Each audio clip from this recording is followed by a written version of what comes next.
Here's today's In Touch devotion. Today's abridged scripture reading begins in verse 1 of Hebrews chapter 11. Now faith is the certainty of things hoped for, a proof of things not seen. For by it the people of old gained approval. By faith Abel offered to God a better sacrifice than Cain, through which he was attested to be righteous, God testifying about his gifts, and through faith, though he is dead, he still speaks. By faith Enoch was taken up so that he would not see death, and he was not found because God took him up. For before he was taken up, he was attested to have been pleasing to God. By faith Noah, being warned by God about things not yet seen, in reverence prepared an ark for the salvation of his household, by which he condemned the world, and became an heir of the righteousness which is according to faith.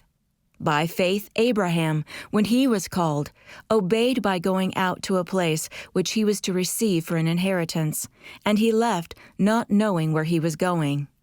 By faith, even Sarah herself received ability to conceive, even beyond the proper time of life, since she considered him faithful who had promised.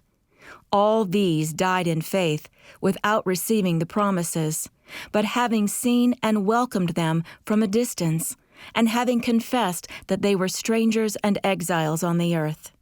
By faith Abraham, when he was tested, offered up Isaac, and the one who had received the promises was offering up his only son.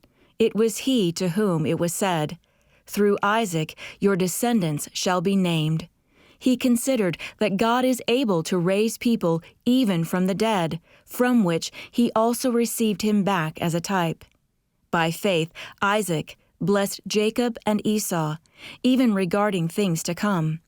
By faith Jacob, as he was dying, blessed each one of the sons of Joseph, and worshipped, leaning on the top of his staff. By faith Joseph, when he was dying, made mention of the exodus of the sons of Israel, and gave orders concerning his bones. By faith Moses, when he had grown up, refused to be called the son of Pharaoh's daughter, choosing rather to endure ill treatment with the people of God than to enjoy the temporary pleasures of sin, considering the reproach of Christ greater riches than the treasures of Egypt, for he was looking to the reward. By faith the walls of Jericho fell down after the Israelites had marched around them for 7 days. By faith, the prostitute Rahab did not perish along with those who were disobedient, after she had welcomed the spies in peace. And what more shall I say?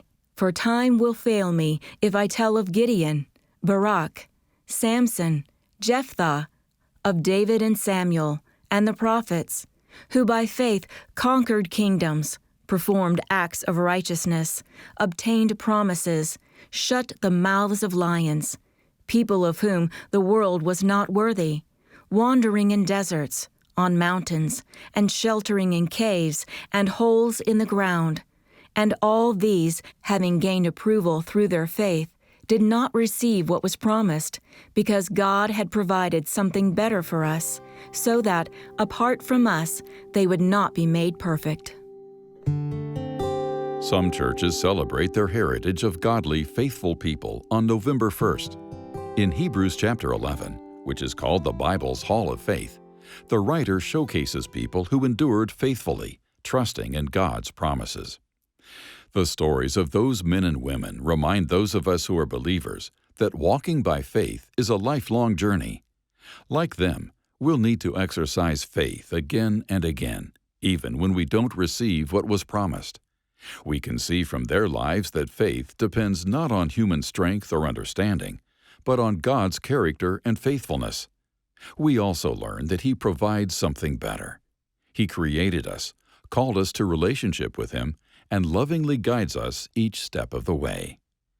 Bible stories also remind us that we're part of a larger story, one that stretches all the way back to Abraham and will continue long after we've joined the saints who've gone before us. We can be thankful that in our struggles, we don't struggle alone.